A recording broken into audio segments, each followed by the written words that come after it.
Assalamualaikum warahmatullahi wabarakatuh. Seperti teman-teman udah tahu juga, semalam itu batas akhir pendaftaran pilkada. Pendaftaran sudah ditutup. Dan di Jakarta ada satu yang dicalonkan oleh 15 partai, lalu ada satu yang dicalonkan oleh satu partai, dan ada lagi satu yang disebut independen. Dan saya tidak termasuk di dalamnya. Jadi dengan begitu maka udah final ya, bahwa saya tidak ikut di dalam kontestasi Pilgub di Jakarta tahun 2024 ini. Dan kemarin juga sebetulnya kita menerima undangan, tawaran untuk ikut dalam kontestasi Pilgub Jawa Barat. Kita apresiasi sekali ajakan ini, panggilan ini, tapi dengan mempertimbangkan berbagai faktor, kami putuskan untuk tidak mengikuti kontestasi di Jawa Barat. Nah, saya ingin sampaikan beberapa poin respon singkat atas situasi yang saat ini sedang terjadi. Pertama, saya ingin sampaikan terima kasih. Terima kasih banyak kepada semuanya yang selama 1,5 tahun ini, hampir 2 tahun, ikut mendukung perjuangan yang luar biasa di jalur Pilpres, Pilgub, sampai dengan titik ini. Gak bisa saya sebut satu persatu, terlalu banyak. Tapi yang jelas, semua yang terlibat adalah pejuang yang luar biasa, yang membuat perjuangan besar ini terasa jadi ringan, terasa jadi bermakna. Dan semoga Allah SWT, Tuhan yang Maha Kuasa, jadikan perjuangan kemarin sebagai catatan amal untuk kita semua.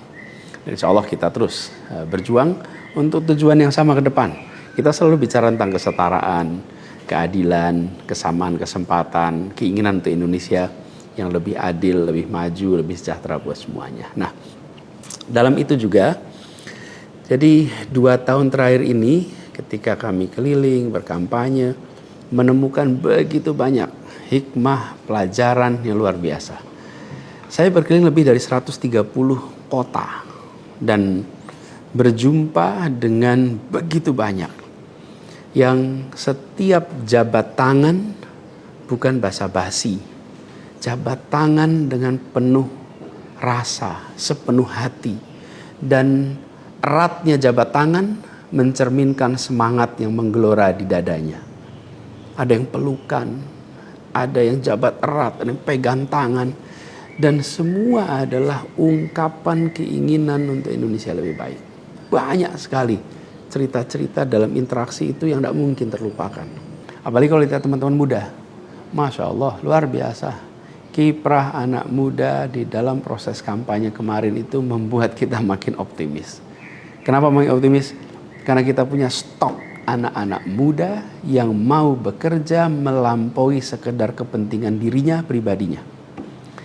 Ini kita masih di bulan peringatan kemerdekaan ya. Di bulan kemerdekaan ini kita memperingati perjuangan para pendiri bangsa yang pada waktu itu banyak sekali yang masih muda-muda. Jadi ketika lihat anak-anak muda yang kemarin terlibat, rasanya dan makin yakin kita masih punya stok pejuang yang amat banyak. Pejuang yang akan membawa Indonesia menjadi lebih adil, lebih baik buat semuanya. Jadi perjalanan ini memberikan optimisme yang sangat besar.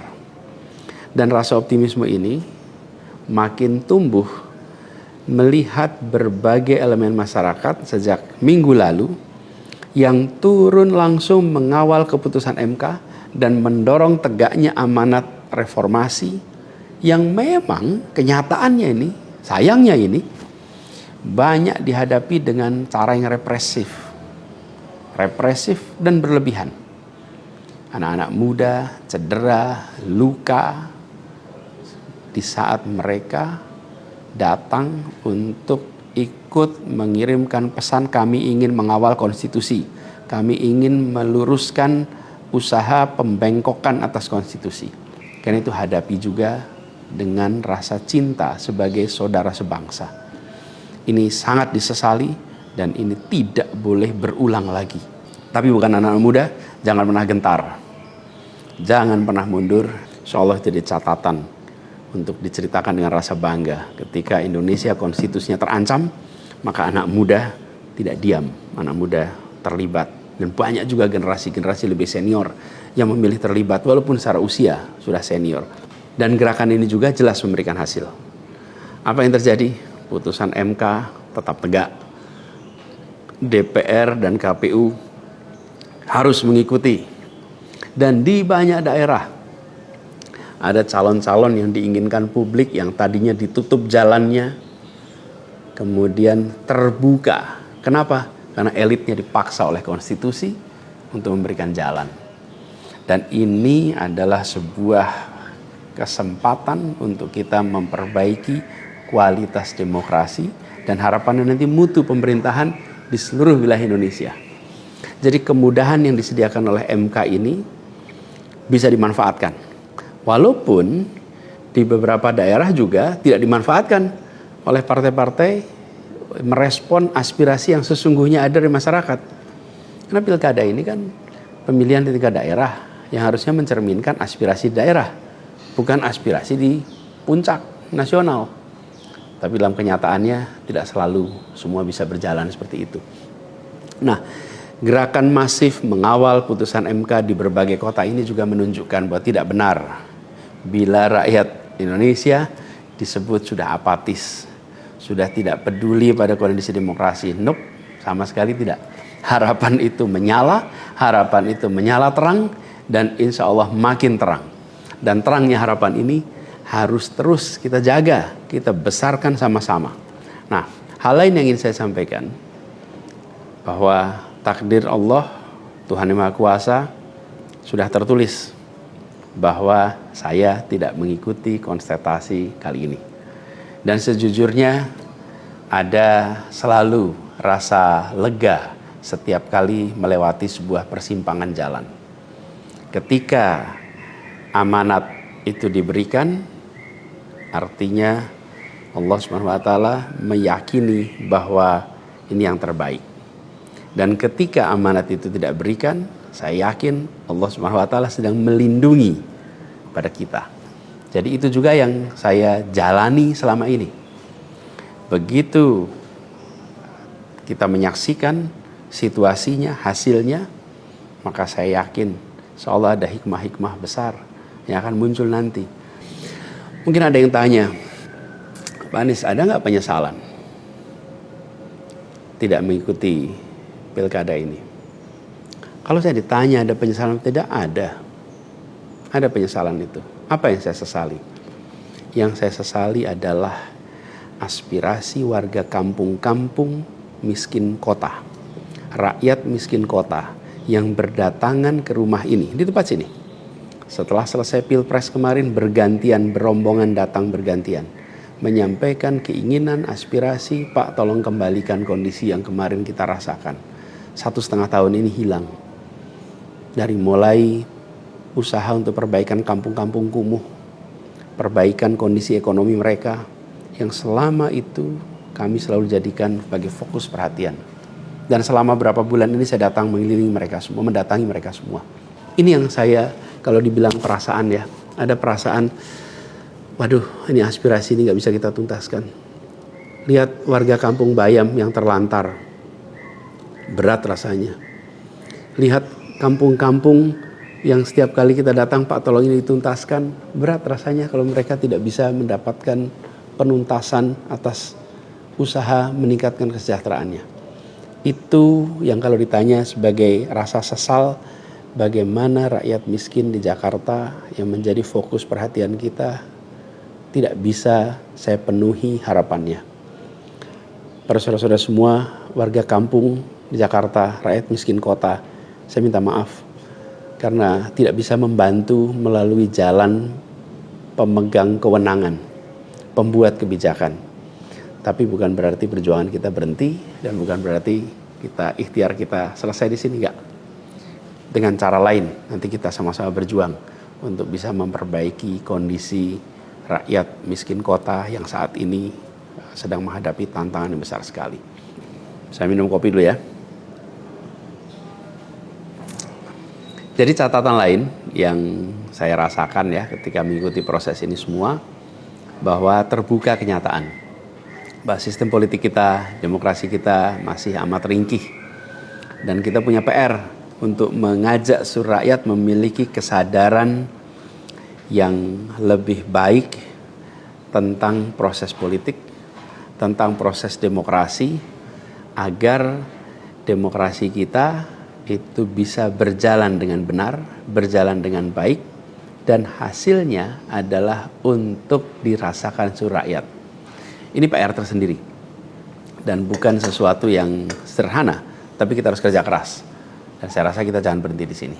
Karena itu, salah satu tujuan besar yang akan diperjuangkan ke depan adalah meningkatkan kesadaran politik dan demokrasi Indonesia. Membantu mendorong supaya inisiatif-inisiatif, gerakan-gerakan sosial masyarakatan itu bisa tumbuh berkembang khususnya di kalangan anak-anak muda.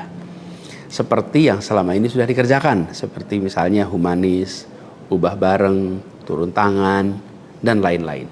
Nah, ada hal lain yang saya ingin share di sini. Kalau dalam interaksi, termasuk juga di sosial media, banyak sekali yang memberikan usul, saran, lebih baik Anies berkarir di luar negeri aja. Ada yang usul saya ke lembaga-lembaga internasional, ada yang berusul saya untuk mengajar di kampus-kampus di luar negeri. Saya jawab tidak, insya Allah tidak. Saya mencintai Indonesia secara tanpa syarat. Di sini saya dilahirkan, di sini saya dibesarkan, dan di sini saya akan berjuang. Kecintaan pada Indonesia membuat saya tidak akan bisa meninggalkan tanah ini. Saya akan tetap berada di Indonesia. Saya akan tetap berkarya di Indonesia. Saya akan tetap berjuang di Indonesia bersama dengan saudara-saudara sebangsa untuk membuat Indonesia lebih adil, lebih sejahtera bagi semuanya. Saya tidak akan meninggalkan Indonesia dan bekerja di tempat lain hanya karena situasi yang saya hadapi. Insya Allah ini akan terus menjadi pegangan saya ke depan. Tentu saya akan berkiprah di banyak tempat, tapi basis tetap di sini dan bekerja bersama dengan saudara-saudara sebangsa. Kemudian ada yang usul supaya saya masuk partai atau bikin partai politik. Nah gini, kalau masuk partai, pertanyaannya, partai mana yang sekarang tidak tersandra oleh kekuasaan? Nah, jangankan dimasuki, mencalonkan saja terancam. Agak berisiko juga bagi yang mengusulkan. Jadi ini adalah sebuah kenyataan nih. Jadi kita lihat aja ke depannya. Apakah lalu akan buat partai politik baru? Gini, bila untuk mengumpulkan semua semangat perubahan yang sekarang makin hari makin terasa besar, dan itu menjadi sebuah kekuatan, diperlukan menjadi gerakan, maka membangun ormas atau membangun partai baru, mungkin itu jalan yang akan kami tempuh. Kita lihat sama-sama ke depan. Semoga tidak terlalu lama lagi kita bisa mewujudkan langkah-langkah konkret untuk bisa mewadahi gerakan yang sekarang ini makin hari makin membesar. Menginginkan Indonesia yang lebih setara, demokrasi yang lebih sehat, politik yang lebih mengedepankan policy gagasan. Ini respon saya atas situasi yang sedang terjadi saat ini. Saya ingin sampaikan pada semua di akhir ini kutipan yang pernah saya sampaikan pekan lalu. Kutipan dari René de Klerk yang dimasukkan oleh Bung Hatta ke dalam pledoinya di tahun 1928 di Den Haag. 96 tahun yang lalu Bung Hatta menggunakan kalimat ini. Saya ingin ulang kalimat itu. Bunyinya begini. Hanya ada satu negeri yang menjadi negeriku. Ia tumbuh dengan perbuatan dan perbuatan itu adalah perbuatanku. Insya Allah segala perbuatan yang saya lakukan ke depan masih terus tetap dan akan selalu ditujukan untuk negeri yang saya cintai ini, Indonesia. Dan saya harap makin banyak di antara kita semua yang mau bergerak bersama kita, bersama kami untuk Indonesia, untuk keadilan, untuk kesetaraan, untuk kebersamaan, untuk persatuan yang ada di negeri kita. Terima kasih semuanya. Salam hangat dan hormat. Assalamualaikum warahmatullahi wabarakatuh.